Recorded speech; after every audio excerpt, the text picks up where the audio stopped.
Puji nama Tuhan, shalom. Shalom. Shalom jemaat Tuhan, luar biasa. Puji Tuhan, pada siang hari ini kita diberikan kesempatan oleh Tuhan untuk bisa beribadah kembali, amin.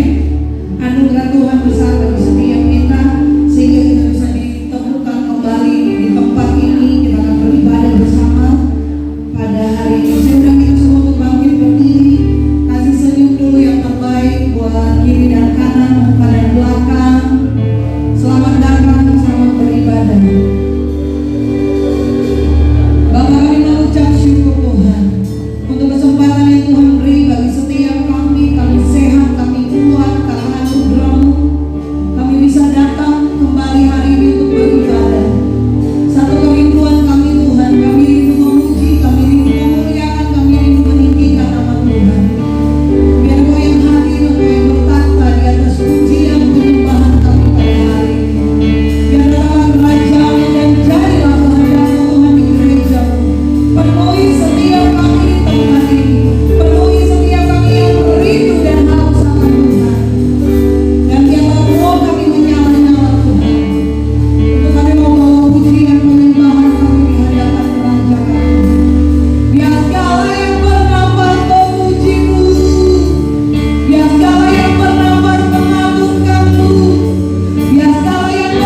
Kami mau bawa hidup kami Tuhan. Deklarasikan dengan iman pujian ini.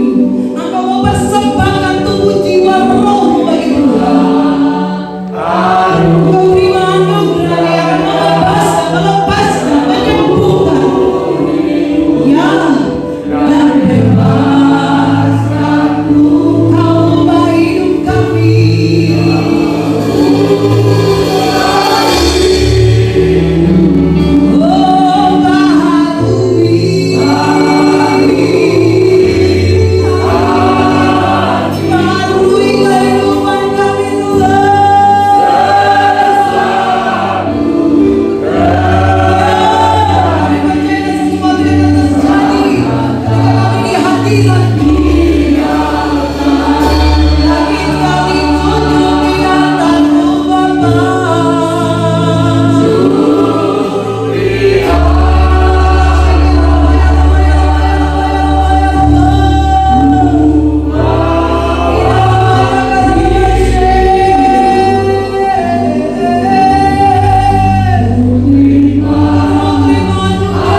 tetap melihat terang walaupun ada kegelapan. Kami berjalan dengan iman dan bukan dengan mata. Kami pegang setiap janji Tuhan, sebab Engkau-lah pribadi adalah jaminan bagi kami. Seperti lagu ini dinyanyikan, Tuhan kami butuh Engkau, dan lebih dari sebelumnya kami mau bersandar dan mengandalkan pribadi-Mu ya Tuhan. Pada pagi hari ini berfirman bagi jemaat Tuhan dengan cara-Mu yang khusus. Berikan rema, berikan pengertian yang lebih dalam, sehingga kami menjadi orang percaya yang bukan sekedar status, tetapi sungguh-sungguh menjadi orang percaya yang berjalan karena pengenalan akan Tuhan, yang berjalan karena firman-Mu menjadi penuntun, yang berjalan karena mau menyenangkan hati-Mu. Itulah kerinduan kami, dan kami pada pagi hari siap untuk mendengarkan firman Tuhan. Mampukan Bapa secara khusus oleh kuasa Roh Kudus, sehingga perkataan apapun yang disampaikan berasal dari hati Tuhan dan menjadi terang bagi langkah-langkah kami. Di dalam nama Yesus dan pimpinan Roh Kudus, kami siap untuk merenungkan firman-Mu pada pagi hari ini. Haleluya, haleluya, bersama katakan amin. Shalom Bapak Ibu, selamat pagi. Puji nama Tuhan, kita patut bersyukur sebab Tuhan itu baik. Saya berkata ulang, Tuhan itu baik Bapak Ibu, sehingga dalam kondisi apapun jangan melupakan kebaikan yang Tuhan buat buat kita. Maka ini yang menjadi dasar saya bagaimana maka saya sampaikan kepada saudara di minggu pertama. Saya ini nggak tahu, saya meluap dengan sukacita. Hati saya itu penuh dengan seperti orang yang dapat hadiah tetapi nggak tahu hadiah apa, gitu loh kira-kira. Maka hari ini kita akan melanjutkan firman Tuhan dengan tema melakukan kehendak Allah. Puji Tuhan untuk Bapak Ibu yang hadir pada pertama. Dan puji Tuhan untuk Bapak Ibu, saudara yang lain yang memilih pada kedua, nggak apa-apa. Ini bagus. Setiap orang yang penting nyaman. Ketika datang untuk memuliakan Tuhan dengan segenap hati. Maka saya ajak Bapak Ibu buka Alkitab dalam 1 Yohanes 2. 1 Yohanes 2 ayat 14 sampai 17. 1 Yohanes 2 ayat 14 sampai 17. Judul perikopnya adalah perintah yang baru. Kalau saudara memperhatikan, tema tahun ini buat gereja adalah menjadi bejana yang baru. Dan ini perikop mengingatkan kepada kita satu hal adalah perintah yang baru, tentunya sebagai bejana yang baru yang Tuhan pilih, tetapkan dan Tuhan mau pakai. Sehingga Tuhan memberi arahan untuk kita berjalan, Tuhan memberi tuntunan untuk kita terus dalam kepastian, walaupun dunia sedang dalam kebimbangan. Maka saya akan bacakan Bapak Ibu ayat 14 berkata, Aku menulis kepada kamu, hai anak-anak, karena kamu mengenal Bapa. Aku menulis kepada kamu, hai bapak-bapak, karena kamu mengenal Dia yang ada dari mulanya. Aku menulis kepada kamu, hai orang-orang muda, karena kamu kuat dan firman Allah diam di dalam kamu, dan kamu telah mengalahkan yang jahat. Janganlah kamu mengasihi dunia dan apa yang ada di dalamnya. Jikalau orang mengasihi dunia, maka kasih akan Bapa tidak ada di dalam orang itu.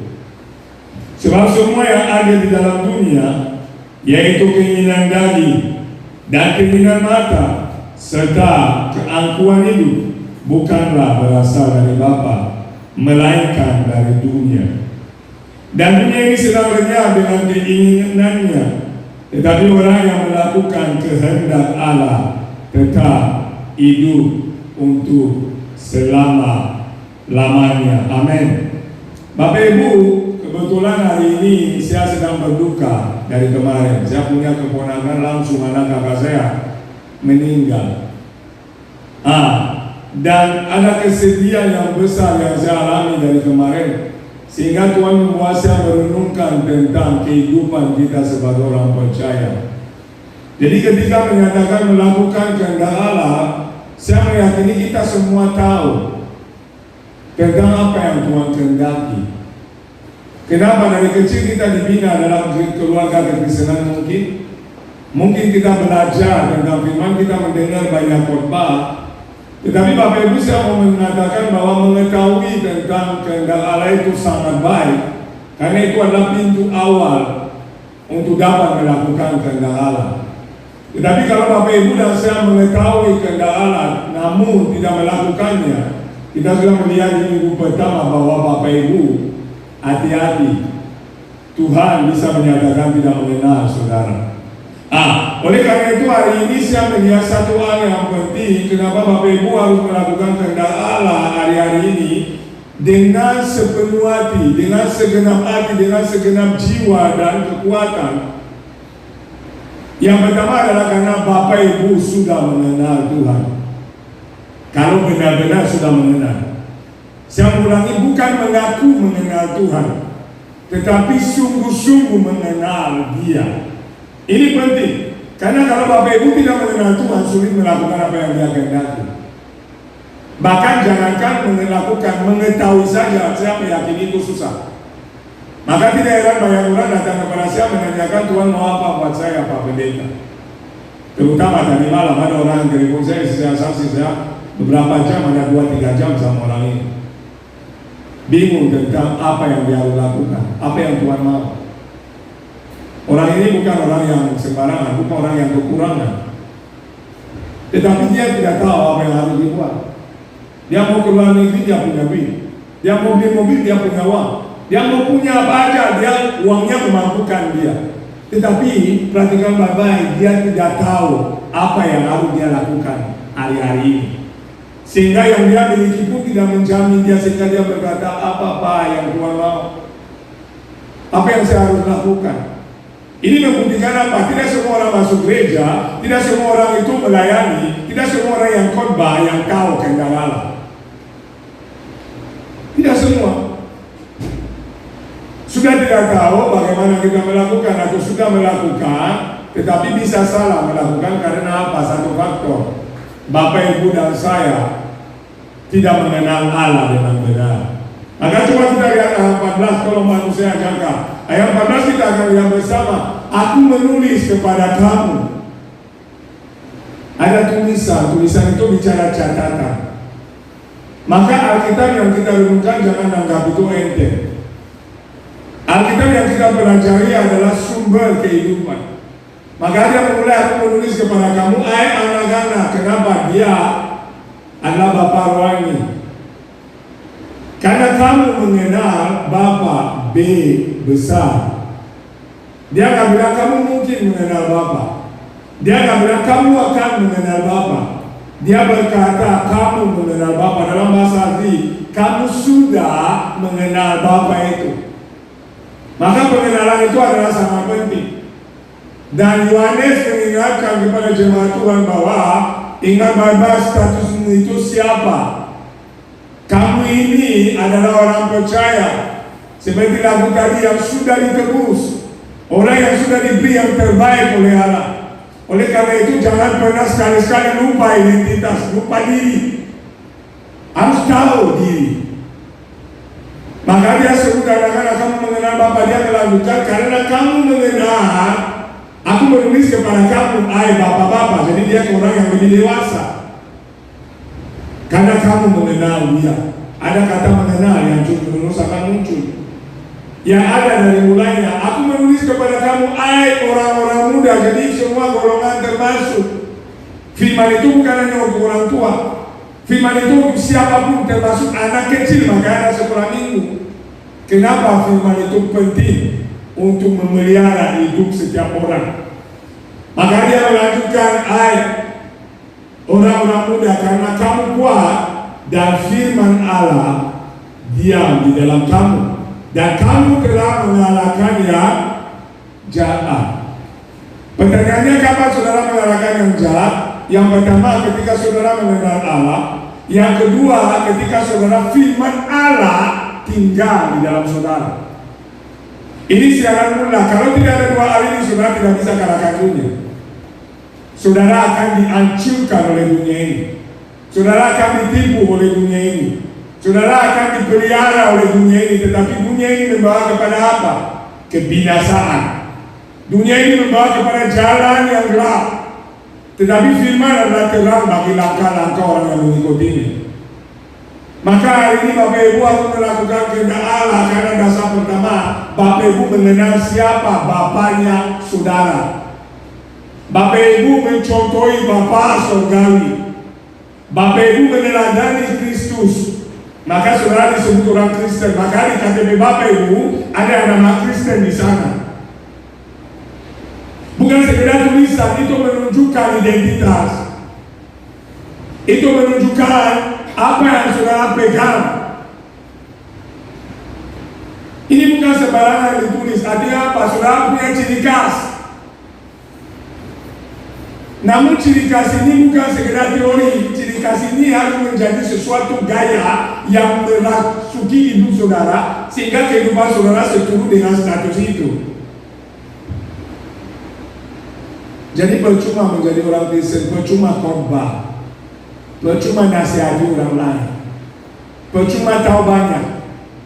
Kalau saudara sehat tidak menjadi teladan dengan melakukan apa yang saudara tahu. Tetapi dasar pertama adalah karena pengenalan akan Tuhan. Kalau sungguh-sungguh saudara mengenal Tuhan, ada apa saudara tahu Tuhan itu adalah Bapakku. Ada orang di sini yang mau kurang ajar dengan bapaknya? Saya rasa tidak. Kecuali anak itu nggak tahu diri. Kita ada karena ada orang yang melahirkan kita. Kita ada karena ada orang tua yang merawat kita. Kita besar hari ini karena ada orang tua yang telah menggendong, menyusui, menyekolahkan, memberi segala yang terbaik sehingga hari ini kita ada. Oleh karena itu, kalau Tuhan adalah Bapa kita yang bukan sekedar memberi hidup, yang bukan sekedar memberi pakaian, yang bukan sekedar memberi makan, yang bukan sekedar memberi perlindungan, yang bukan sekedar memberikan kebutuhan-kebutuhan harian, tetapi Allah yang memberi keselamatan yang tidak bisa dibeli oleh dunia, yang tidak bisa dipersembahkan oleh apapun. Kalau kita tahu itu dan tidak melakukan kehendaknya Bapak Ibu, kira-kira apa kata yang pantas disebutkan buat kita? Apa label yang pantas ditempelkan kepada kita? Inilah yang harus jadi perenungan hari ini. Maka pergumulan saya, kerinduan saya adalah apa Bapak Ibu? Kita hidup dalam kebenaran. Ini goal. Maka ibadah ada seberapa, yang lain akan ada ibadah kedua. Bukan tentang jumlah. Apakah setelah keluar gereja kita dapat nilai kebenaran? Apakah setelah keluar gereja kita hidup dalam kebenaran? Inilah goal kehidupan orang percaya. Kalau saya korban saya begini aja, korban lebih bagus ada di YouTube. Dan yang batuan yang lebih luar biasa lagi. Tetapi apa gunanya kalau pada endingnya semua yang kita terima tidak melakukan? Semua yang kita terima kita buang ke sampah. Apa kata dunia ini? Maka Yohanes mengingatkan, anak-anak kamu sudah mengenal Bapa. Orang tua kamu sudah mengenal Dia. Anak muda kamu bahkan ada firman di dalam dirimu. Oleh karena itu yang menjadi dasar kamu mengalahkan dunia. Artinya apa? Dunia tidak bisa mengatur kamu. Dunia tidak bisa membuat kamu melenceng. Dunia tidak bisa menggeserkan langkahmu. Kenapa? Ada firman Allah yang menempel di dalam dirimu. Kenapa ada firman? Karena engkau mengenal Dia yang telah berfirman kepadamu. Itu penting. Kalau tidak, kekristenan kita adalah sebuah teori. Kekristenan kita berhenti kepada kata-kata indah.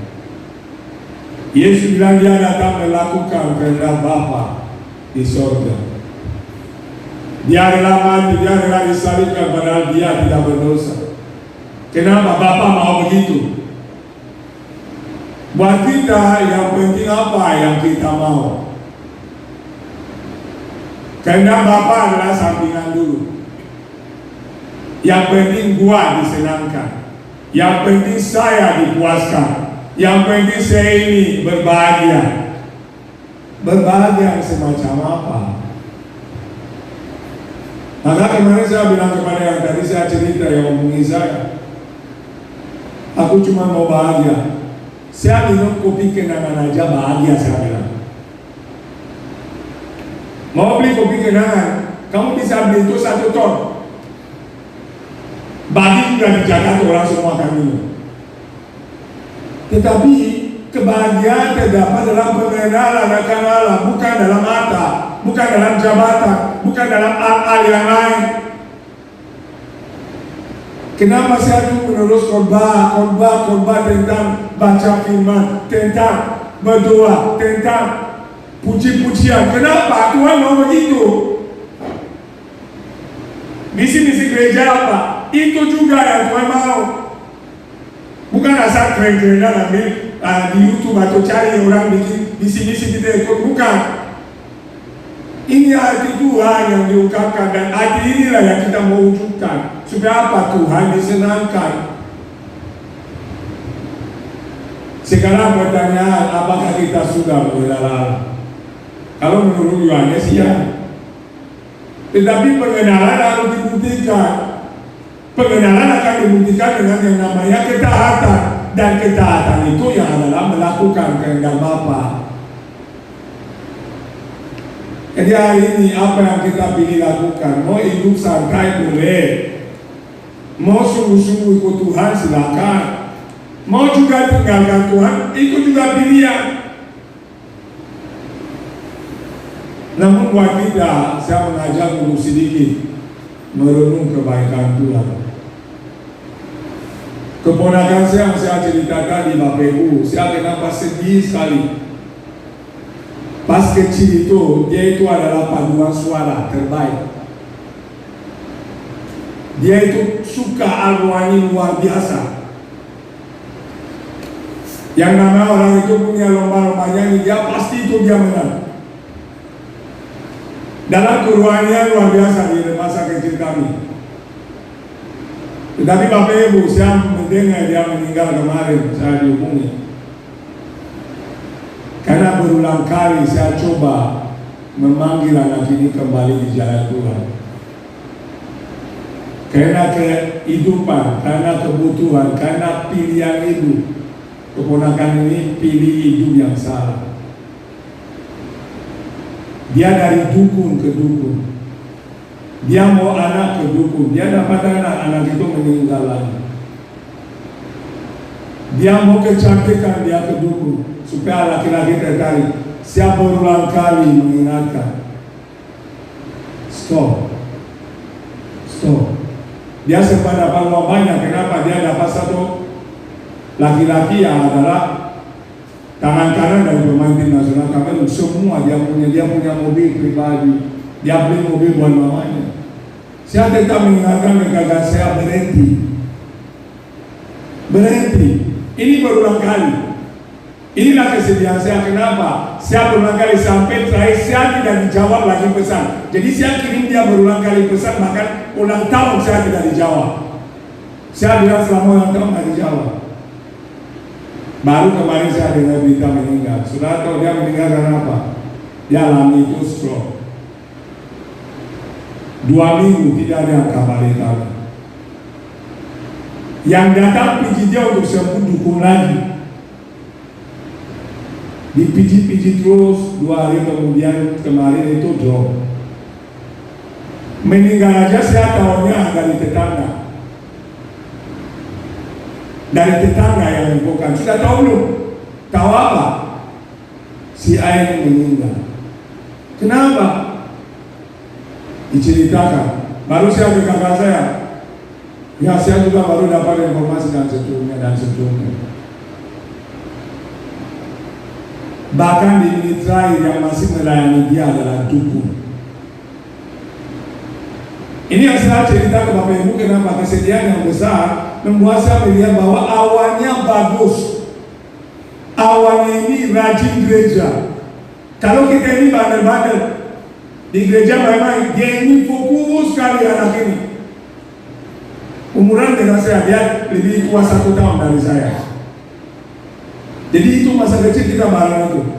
Paling rajin di gereja itu dia duduk, dia dengar firman ke orang dewasa. Kalau kita main-main aja disuruh diam-diam. Paduan suara dia di situ. Kontestasi musik itu dia di situ. Semua dia ada di situ. Tetapi lihat endingnya seperti apa. Maka hati-hati buat saudara yang hari ini main-main dengan kerohanian. Hati-hati. Dari tadi malam saya renung gimana ya Tuhan. Hanya bisa doa mengharapkan siapa tahu di titik terakhir dia bertobat di hadapan Allah dan dapat peluang. Inilah yang kita perlu jaga Bapak Ibu. Pengenalan akan Allah akan menjaga kita. Pengenalan akan Allah walaupun rumit perjalanannya akan mempertahankan kita dalam kebenaran sehingga endingnya juga bagus seperti awalnya. Jangan hari-hari ini kita ini menyembah Tuhan teriak-teriak, endingnya jadi lain. Oh, saya sampai meneteskan air mata. Jadi saudara pun bisa jadi musuhannya karena kita sampaikan kebenaran. Saya cuma bilang itu stop. Saya hubungi mamanya stop. Mau dibawa ke mana? Cowoknya itu meninggal begitu mendadak, anaknya meninggal. Sekarang dia yang meninggal. Ini salah pilih jalan. Oleh karena itu saudara, hari ini pastikan mengenal Allah sehingga kita melakukan dengan benar apa yang kita bisa lakukan. Waktu kita sempit, kita nggak tahu sampai kapan. Termasuk saya yang berbicara ini. Maka saya bilang kepada Tuhan tadi malam, saya berdoa sebelum saya naik ke atas, saya dibawa begini. Saya bilang, Tuhan, tolong, satu hal yang saya minta sekarang. Dulu kan saya bilang anak saya jangan pindah lama. Ini doa saya yang terbesar. Jangan anak saya pindah lama. Ini saya bergumul bertahun-tahun. Saya yakin Tuhan dengar. Sekarang tadi malam saya bilang, sekarang Tuhan saya sendiri. Jangan awal saya bagus dan akhirnya jadi seperti ini. Tolong jagai saya. Kenapa? Awal bisa begini mengebu-ngebu, akhirnya kita belum tahu. Makanya perlu terus menerus ada di dalam dia. Maka firman Tuhan harus diam di dalam kita. Jangan anggap enteng al-firman. Jangan anggap enteng ibadah. Jangan anggap enteng persekutuan orang percaya. Karena disitulah Tuhan menaruh untuk menjaga kita. Saya dengar kesaksian Ibu ya tadi malam. Bukan mobil kebetulan, rumah kita kecil. Saya di situ di samping. Mereka mulai WBI. Sekarang bayangkan kalau Bapak Ibu ada di posisi dia lagi bergumul. Iman dipertaruhkan Bapak Ibu. Tapi apa doanya? Tuhan kalau memang Omikron biarlah saya aja, jangan yang lain. Saudara suami anaknya dan lain. Ada momen yang akan datang begini di mana Tuhan akan buat kita renung. Tetapi disitulah iman kita akan diperluas. Ketika bisa melewati ini, kita tahu Tuhan itu memegang kita. Maka apa yang dia sampaikan kepada harus bersyukur. Berulang kali saya dengar bersyukur Bapak Ibu. Bersyukur, bukan Bapak Ibu, bersyukur Ibu-Ibu. Karena WBI kemarin. Makanya yang saya sampaikan, kalau hari ini saya masih lihat orang yang anggap enteng al-Rohani, saya udah gak ada kata. Jujur, saya udah gak ada kata. Saya nggak tahu lagi mau mulai ngomong dari mana. Artinya apa? Tidak ada sebuah kesadaran. Kalau tidak ada kesadaran, saya bertanyakan kebenaran ini.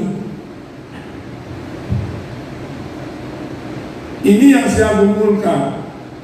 Tuhan tolong bahwa jemaat ini sadar bahwa apa? Mereka butuh Tuhan.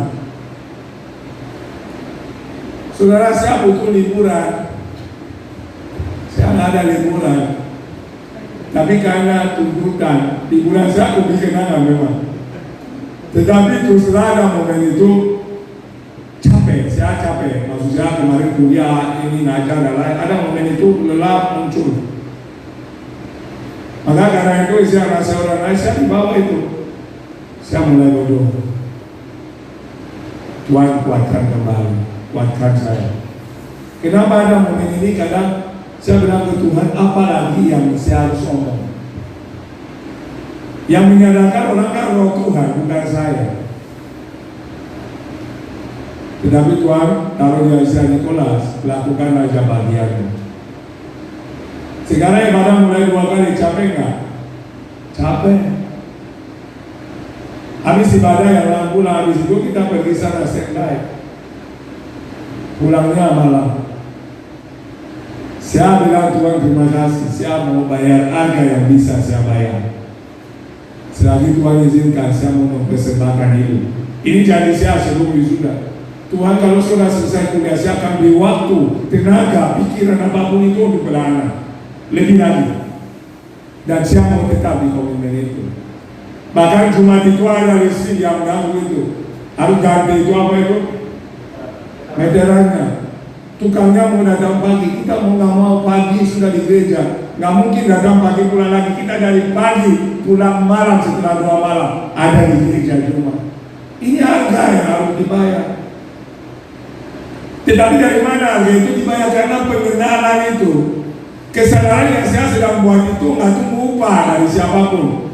Yang penting Tuhan yang saya layani senang. Tuhan melihat saya setia. Ini yang saya kejar. Tidak ada yang lain. Kenapa dengan standby itu uang saya justru yang hilang? Kadang saya harus bayar makanan. Kemarin aja mau dibilang itu hubungi bendahara, saya bilang apa jangan. Uang gereja udah terlalu banyak, saya kasih uang untuk makan siang. Kebetulan ada berkat sedikit. Ini pola yang Tuhan ajari saya. Selagi saya bisa mempersembahkan, saya akan persembahkan sebagai bagian ketaatan kepada Tuhan yang telah memberi yang terbaik buat saya. Apakah yang memberi saya terlalu banyak uang? Bapak Ibu nggak tahu, kadang ada, kadang enggak. Tetapi itulah adalah kenapa kesadaran saya membawa Bapak Ibu melihat bukan tentang apa yang saya dapat, tetapi tentang apa yang dapat saya persembahkan. Itulah kehendak yang Tuhan mau. Itu yang dibilang itu persembahkan seluruh hidupmu, persembahkan tubuhmu sebagai persembahan yang hidup, kudus dan berkenan. Itulah yang Tuhan maksudkan. Itu bukan tentang duit, itu tentang hati, itu tentang kesadaran bahwa saya datang gereja mau beri yang terbaik buat Tuhan. Yang terbaik itu apa? Hati. Uang belum tentu berkenan, belum tentu. Tetapi hati itu yang berkenan kepada Allah. Kalau hatinya sudah berkenan, mau tidak kasih juga persembahan, Tuhan senang. Tetapi dasarnya di mana? Pengenalan akan Dia. Maka libatkan diri dalam kegiatan yang ada ruginya. Selagi bisa, itu adalah kita sumbang, kita lagi tabur di tempat yang sungguh itu surga. Tenagamu kamu tabur itu untuk surga. Surga akan mengingat itu. Pikiranmu, nasihatmu dan lain-lain bisa kamu taburkan. Saya nggak mau uang karena uang itu sensitif. Jadi uang itu belakangan. Sudah mau bantu, silakan. Ini yang pertama. Sekarang lanjut di ayat 15. Kita lihat dari yang lain. Janganlah kamu mengasihi, setelah yang 14, sekarang Yohanes membawa untuk membuat sebuah perbandingan. Janganlah kamu mengasihi dunia dan apa yang ada di dalamnya. Apa yang ada di dunia? Banyak hal, kehormatan, keuangan, kegantengan, kecantikan, jabatan, dan apa saja yang Bapak Ibu bisa sebut. Dia mengingatkan janganlah kamu mengasihi itu. Jikalau orang mengasihi dunia, maka kasih akan Bapa tidak ada di dalam orang itu. Jadi saudara kalau baca ini baik-baik, saudara akan menangis. akan menangis. Siapa baca ini, siapa pribadi menangis. Kenapa? Dia menyatakan jangan kamu mengasihi dunia dan semua yang ada di dalam. Kalau kamu punya ciri mengasihi dunia dan apa yang ada di dalam, ada konsekuensinya. Kamu dengan kata kasar tidak mengenal Bapa. Kenapa? Kasih Bapa tidak ada di dalam dirimu. Kasih Bapa ada di dalam mereka yang mengenal Dia, di dalam mereka yang percaya kepada Kristus. Jadi akibatnya saudara mencintai dunia, kesimpulannya sederhana, engkau belum mengenal Bapa. Dan kalau kamu belum mengenal Bapa, kamu belum aman. Kenapa? Keamanan, keselamatan hanya di dalam Dia. Oh, ini berat. Ini berat. Tetapi itu adalah fakta yang kita tidak boleh tutupi. Banyak orang Kristen di gereja banyak bicara firman. Banyak orang Kristen suka menafsir, kita tahu begini-begini. Tapi hidupnya bertentangan dengan apa yang dia katakan. Hidupnya bertentangan dengan apa yang dia nasihati ke orang lain. Kesimpulannya apa? Kasih Bapa tidak ada di dalam orang itu. Kedengaran keras tetapi fakta. Jangan-jangan Matius 7, 21, 23 sampai 23 itu berlaku. Siapa tidak mengenal engkau, kata Yesus. Saudara buat mujizat Tuhan, saudara usir setan, saudara sembuhkan orang, saudara begini, saudara begini, saudara sumbang gereja, saudara begini dan begitu. Aku tidak mengenal engkau, pembuat kejahatan. Hati-hati kita, hati-hati kita. Kekristenan tidak sesederhana yang kita pikir. Kekristenan bicara pola hidup. Kekristenan bicara pilihan untuk hidup benar. Sehingga kalau kita bermain, kita bilang orang yang bermain-main dengan Tuhan akan dapat upahnya. Sekarang ayat 16. Sebab semua yang ada di dalam dunia, sekarang dijelaskan apa yang ada di dalam dunia. Keinginan daging, keinginan mata, dan keangkuhan hidup. Itu yang ada di dalam dunia. Keinginan daging mau disenangkan. Daripada gereja, asing masih enak ini. Sore aja lah. Habis itu sore capek minggu depan aja lah. Perlu refreshing ke mall dulu. Itu keinginan daging yang dipenuhi. Keinginan rohani diabaikan. Hati-hati. Keinginan mata, lihat ini mau, lihat tetangga baru punya ini, kita mau juga. Ya, orang baru dipromosikan, mau, iri mulai muncul di situ. Dan endingnya keangkuhan hidup. Kenapa akhirnya mulai sombong? Sombong rohani, sombong secara jasmani, sombong dalam segala hal. Dan ditegaskan bukan berasal dari Bapa, melainkan dari dunia semua itu.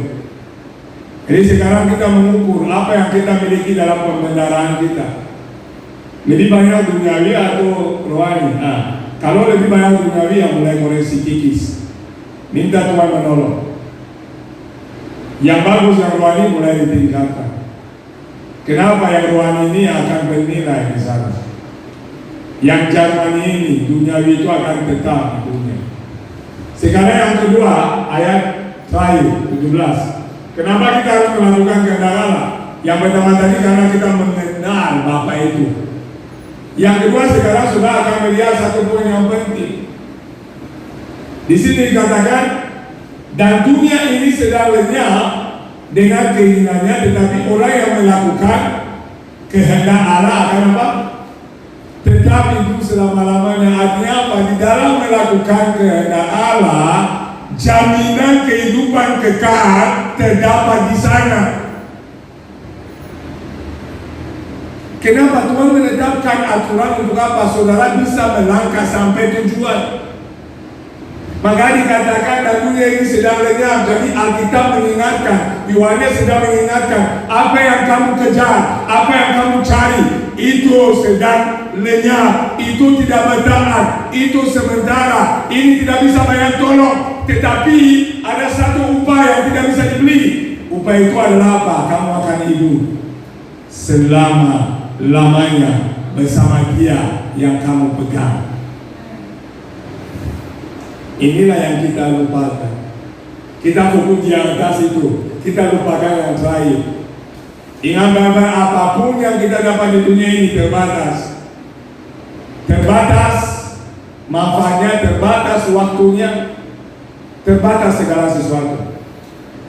Tetapi orang yang melakukan kehendak Allah akan hidup dan tetap hidup selama-lamanya.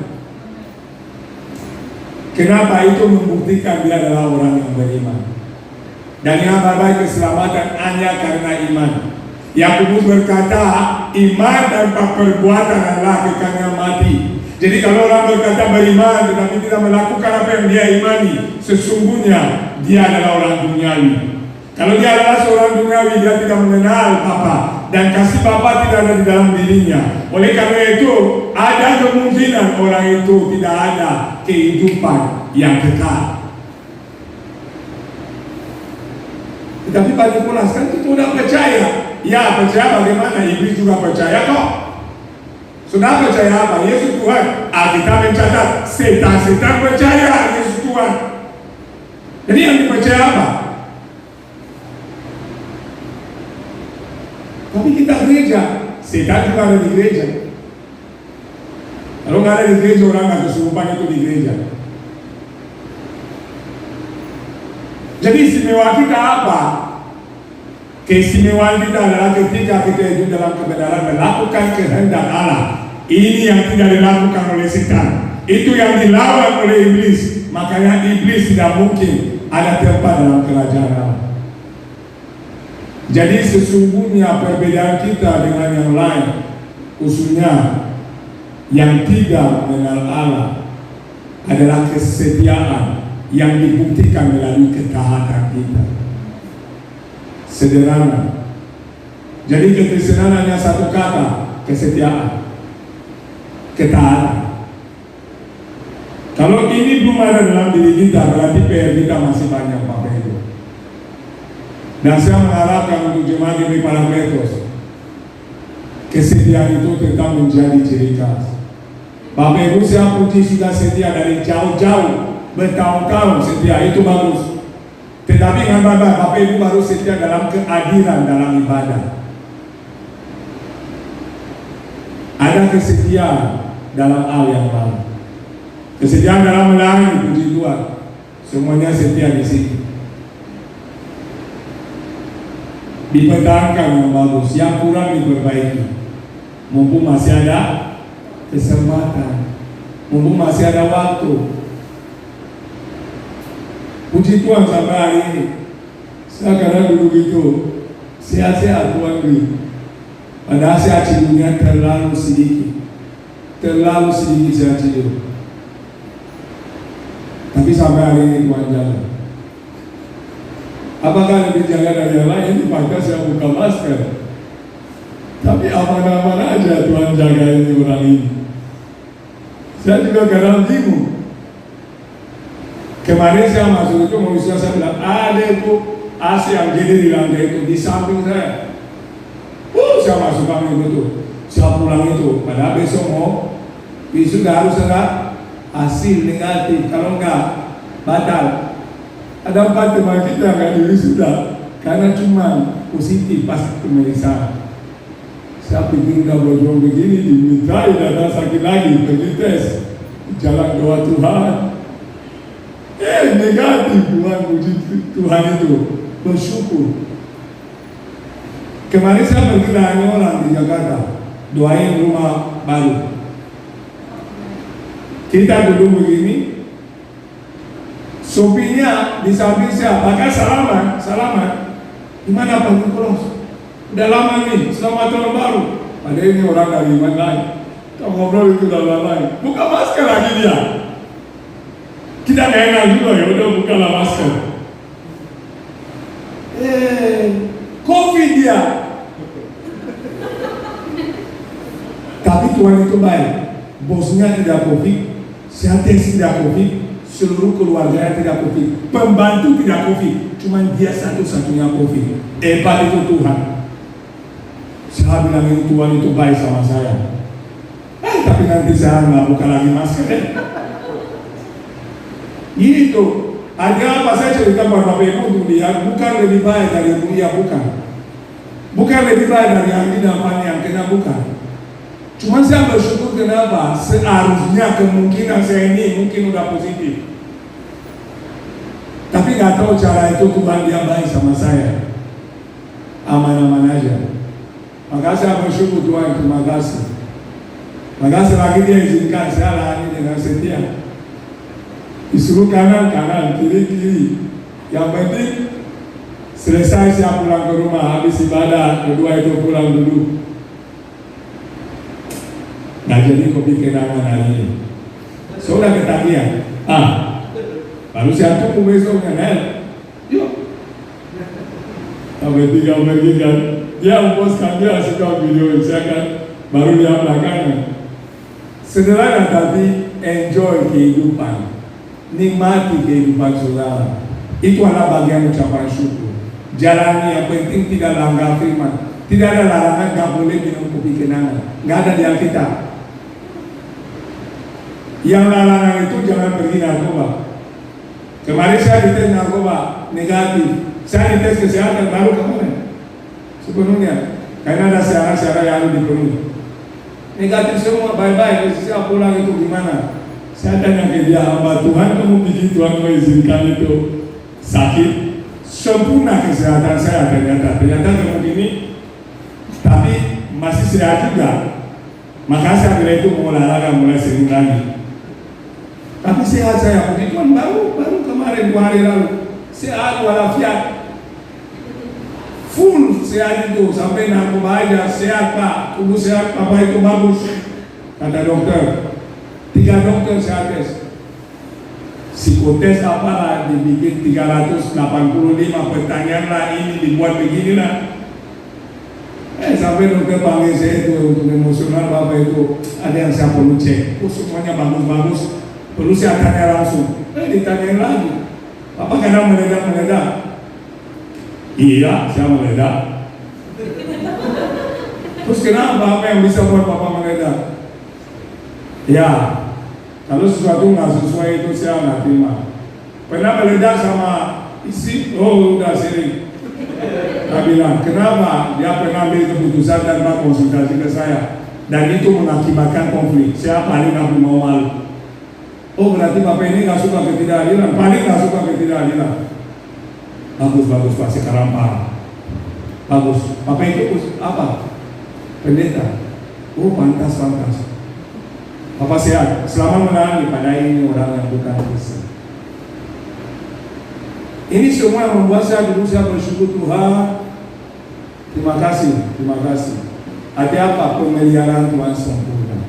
Tetapi bagian kita apa? Melakukan kehendak Dia yang telah memilih kita. Sekecil apapun yang Bapak persembahkan untuk gereja, tenaga Bapak Ibu, nasihat Bapak Ibu, apalagi Bapak Ibu sumbang sesuatu, percaya menurut saya nggak sia-sia Bapak Ibu. Ada hal yang kita ceritakan, ada hal yang enggak. Ada hal kalau saya cerita yang saya alami dengan Tuhan dalam hal bahkan berkah, aduh Bapak Ibu nggak akan percaya. Maka saya cuma begitu aja. Kemarin ada air terapi kan. Sekarang terapi dia fisioterapi harus bayar begini, lumayan. Udah mulai membaik. Kebetulan saya ditelepon orang mau konseling. Ya boleh. Dia dengan suara-suara, apa nih Pak? Apa di mana? Nggak apa-apa Pak, boleh. Anak saya lagi terapi apa?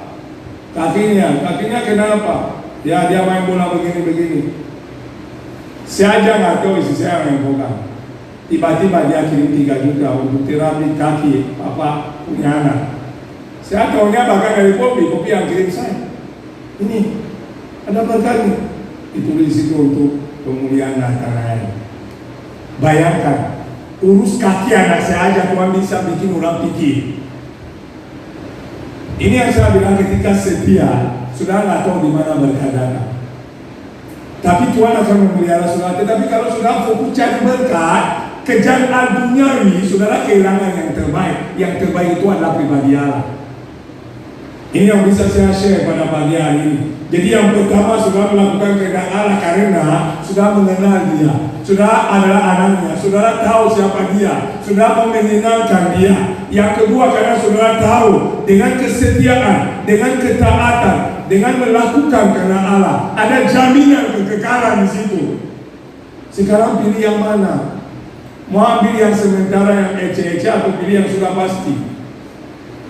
Di dalam Tuhan itu kepastian. Demikian firman Tuhan, mari kita akan akhiri. Dan kiranya ini menjadi catatan penting buat kita pada hari ini untuk ke depan. Bila engkau tak bersertaku, ku tak mau berjalan.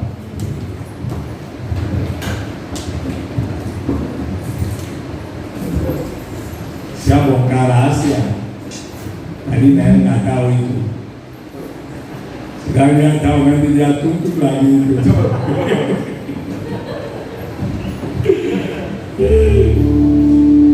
Bila engkau tak bersertaku,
dari balik kehendak yang kami lakukan, jaminan keselamatan telah tersedia.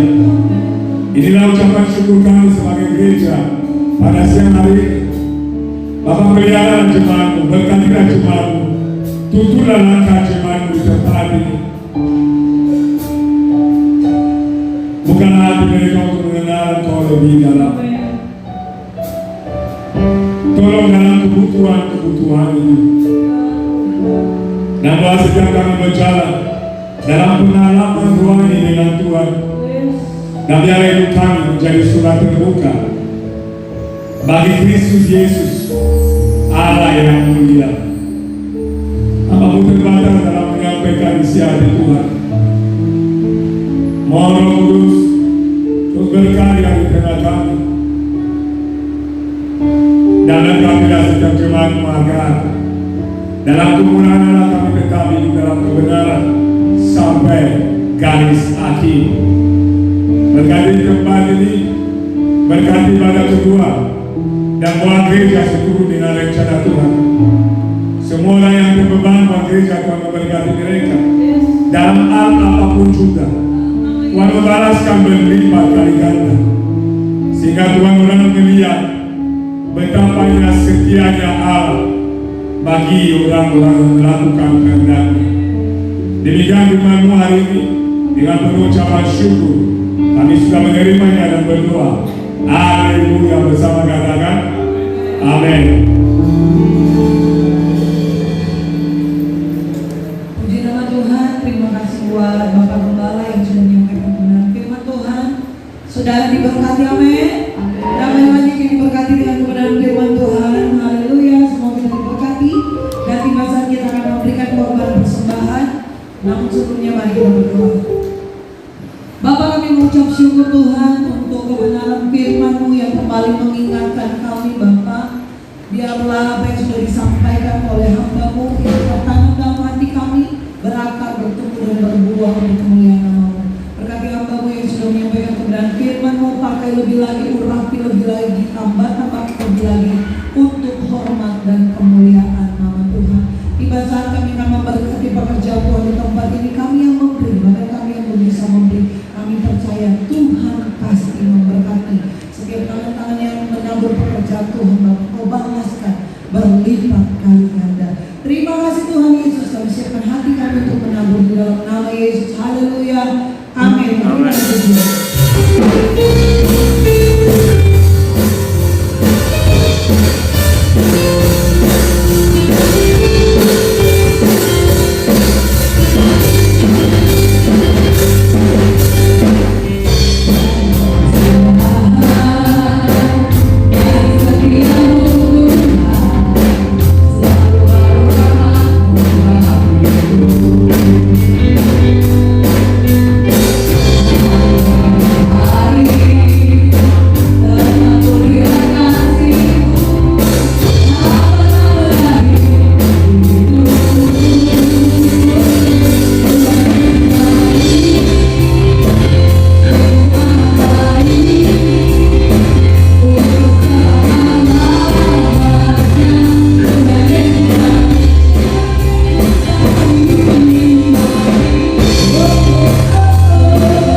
Tuhan Yesus pasti memberkati. Amin. Selanjutnya kita akan mendengarkan beberapa penyampaian.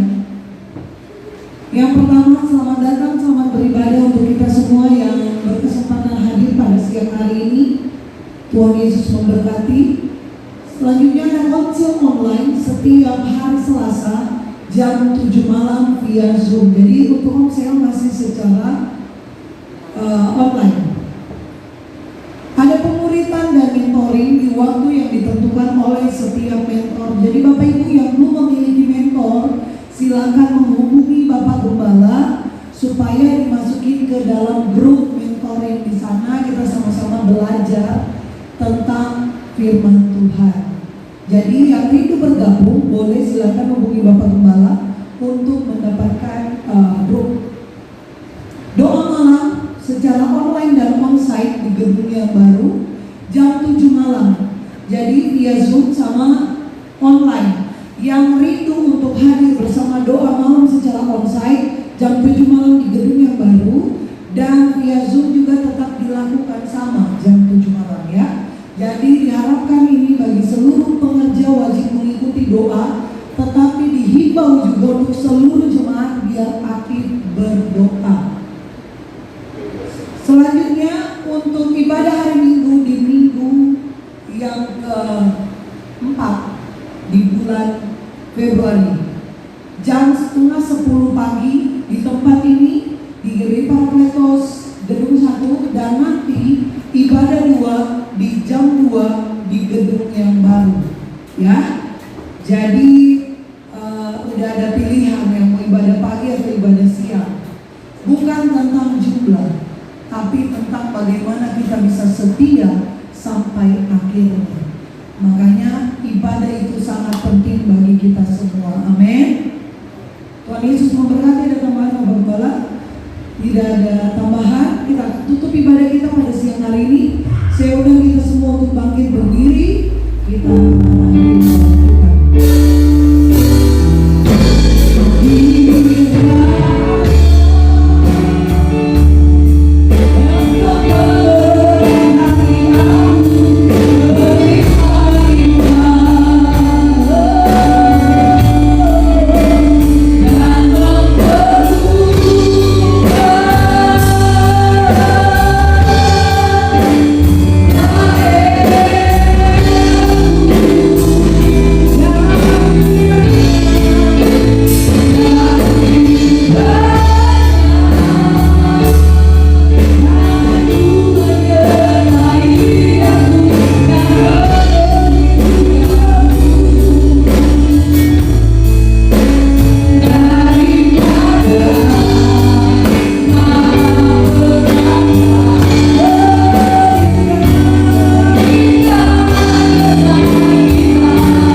menerima yang terbaik, yaitu firman yang hidup.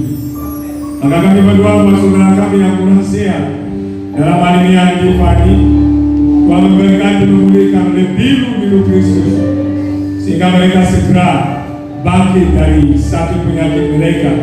Kami berdoa buat siapapun juga yang lain yang mengalami kurang sehat, Tuhan memulihkan dalam nama Yesus. Kami berkati bangsa dan negara kami Indonesia. Kami berkati pemerintah, kami berkati presiden, kami berkati jajarannya. Maka mereka untuk menjadi berkat bagi rakyat.